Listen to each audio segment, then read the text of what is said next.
Sarah, welcome to our series, to Migros Culture Percentage Classic, or Migros Classics. Thank you. Great to be here. I can still feel the adrenaline running through your veins. Congratulations, it was a wonderful concert tonight. Thank It was you. your second concert now here in St. Gallen with Vivaldi. I love this piece. I love this piece. I'm having so much fun on this tour. You know, I love Switzerland, and being here on tour with this really beautiful orchestra playing Vivaldi, you know, it's the best of every single world that you can think of. You know, it's such a fun tour, it's not even work. Yeah, well, it is 4 concerts in a row, actually, one after the other. It's amazing. Yeah.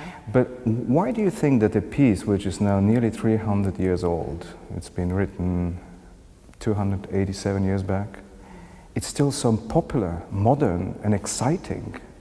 It is. You know, the Four Seasons, you know, what I love about the piece is that it's one of those very popular, very accessible pieces. You know, people who are not musicians, even if they have 0 musical training, they will recognize certain themes and melodies of the Four Seasons. And it's stood the test of time. It's been around forever. It's one of the most beautifully written pieces. And, you know, people think, oh, it's Vivaldi, it's Baroque, it's very simple, when in fact it's just full of technical challenges. There is a lot of ornamentation going on, and it's one of those really simple, pure, beautiful melodies that, if you're not careful, can go into autopilot. So every single step of the way, you need to take such care of every note to make sure that it sounds fresh and new, and every time that you play it, even especially if you're playing it 4 evenings in a row, you know, in 4 different Swiss cities, you know, you want to bring something new to it every single evening.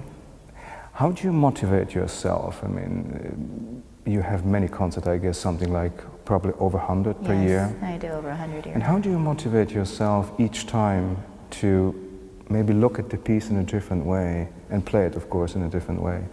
Is it something which is given to you as a talent, because it's a question of energy, not only of technical perfection? How do you do this? Well, I'm very careful about what I program. I make sure that every piece that I stand on stage with is a work that I genuinely love to play. You know, that whole theory of thinking, oh, you should learn everything, you should play everything. Well, I feel that my responsibility to the audience and the orchestra is that I should give the best version of myself to them. So I want to make sure that I love the piece that I'm performing. So I'm very careful and very selective over the repertoire that I program. I'm also very careful not to program the same piece for too many weeks in a row. Because if you're playing Vivaldi 4 times in a row, that's fine. We're doing it 4 times in 4 days, that's okay. But if you're doing it for 20 concerts in a row over a full month, you know, you're human, so you are gonna get a little tired. So I make sure that I put Brahms in between, and Mendelssohn and Sibelius, and to mix it up a little bit, to keep yourself alert, and also to, you know, just give it a breather sometimes, because these pieces, they're masterpieces and they're beautiful, but, you know, they also need to breathe a little bit sometimes. You were just saying to keep yourself alert. I think you're also keeping the public alert, because what I noticed today and yesterday, and in general in your playing, is you're taking risks. You're taking lots of risks. I'm not talking about technical risks, of course, you always do, and every great virtuoso has done this, but musically, and each time is a little different. Do you do this on purpose, or is it something which comes more naturally to you? Because taking risks actually is also something very exciting, because you stay awake. Exactly, exactly. No, taking risks can be a fantastic thing if it turns out in your favor when you're on stage, and you never want to be stupid about it. But I think with a piece like Vivaldi, where it's such a chamber piece, yeah. You know, we're doing this without a conductor. We're doing it with a reduced small chamber, you know, string orchestra. So it really is such an intimate setting on stage. And when you have a small group like this, you really can do different things every day. You know, every rehearsal I've had with this group and every concert so far has been so different, and we don't plan it. You know, we do of course go through sections and make sure that we're in sync where we need to be, but you know, things happen when you're on stage and everyone's spontaneous, and these musicians, they're phenomenal. You know, they take risks with you. Yeah, they take, you know, they're so musical. They're so musical. Like they're overflowing with musicality. And then you have this awesome concertmaster, you know, who is sort of the backbone. You know, you can see that he's. You know, I tend to look a lot at the cellist who's playing, because there's a lot of stuff in unison with the cello in this piece.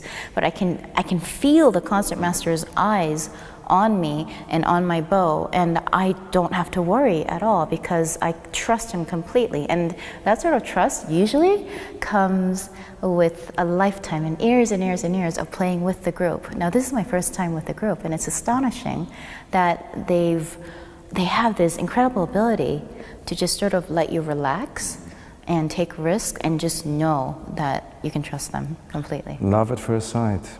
Almost.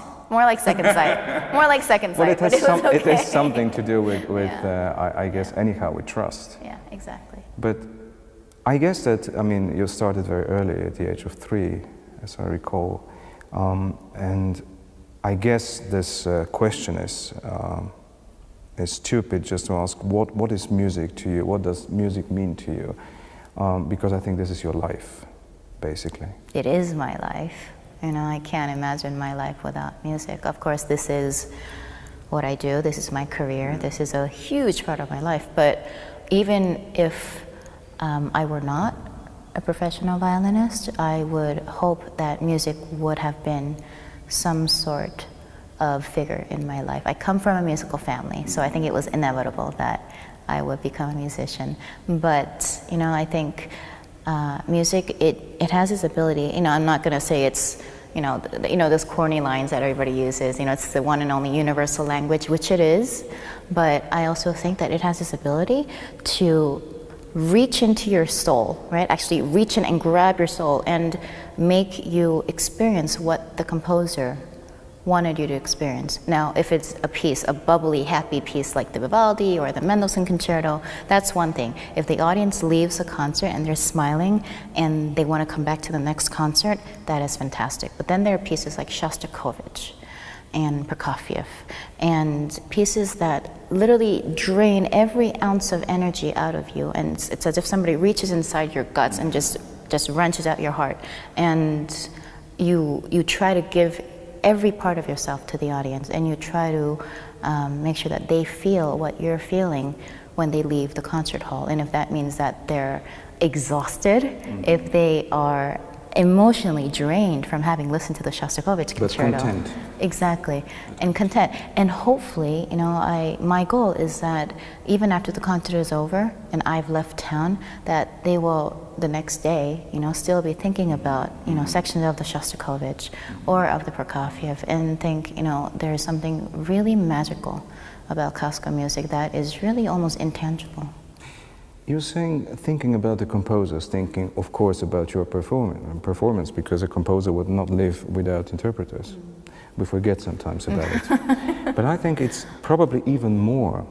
My teacher, Alexis Weissenberg, piano teacher, was always saying, it is probably, when you learn a piece, you learn probably more about yourself than you learn about the composer. And I think what you do and what you did tonight and yesterday, I mean, you've been doing this all your life probably, is also that you teach something to people, or maybe teaching is the wrong word. You bring something in vibration which they learn about themselves through music. And I think this is so amazing, because music is actually the most amazing art form, because it is abstract. It's nothing more abstract, because it's just finished in time. Exactly. So, and this ability, and to come back to my first question is, do you know where you get this force or this strain? Because I think it's also a question of energy, to bring this each time up and to give it to the public.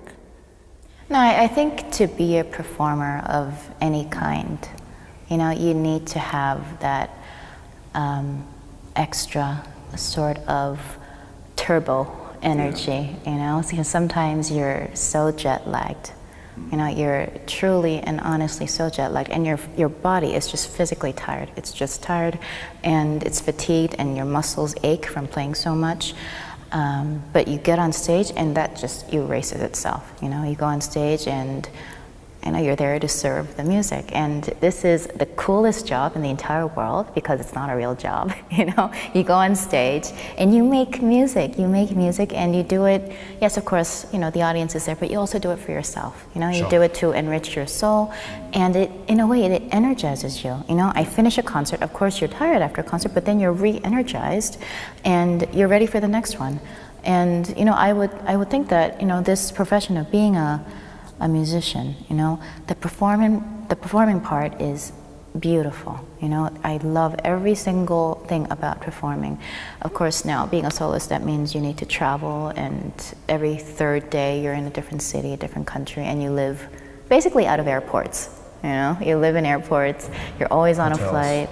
Hotels, you're never really in a home, you're always in hotels. So it's a very sort of peculiar lifestyle, you know. And there's probably the downside to it in a way. It is a downside, you know, and the thing is that you can get kind of spoiled living out of hotels, you know. You sort of forget how to do things for yourself.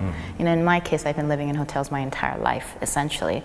So if I do go home, you know, you realize, oh, I can't call room service. I actually have to cook for myself if I'm hungry, right? And if I need to send a package to someone, you can't just ring up the concierge and ask for help. You actually need to drive yourself to the post office, right? So, you know, if you're not careful, you do get a little bit spoiled, but I also think that, you know, there are pros and cons to everything. You know, you do get to see some of the most spectacular cities in the world. You meet the most fascinating people of all branches of life.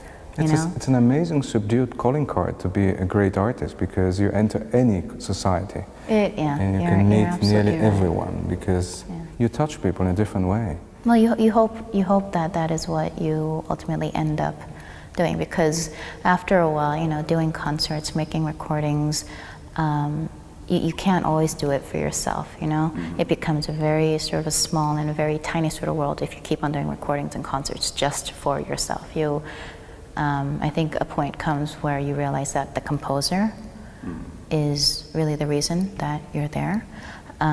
There is no concert without an audience, you know? And I realize every single night that audience members have a choice. You know, they can go to the movies, they can go to dinner, they can stay home and watch trashy television if they want. You know, they can do whatever they want, and they choose to come to a concert, you know, buy a ticket and listen to an orchestra and listen to watch a conductor and listen to a soloist. So ultimately, I'm you know, obviously very, very grateful to whatever audience that we have, and especially an audience like tonight where we had so many young children, you know, and students and kids, and I'm like, it's past their bedtimes, but they're at a concert and they're alert.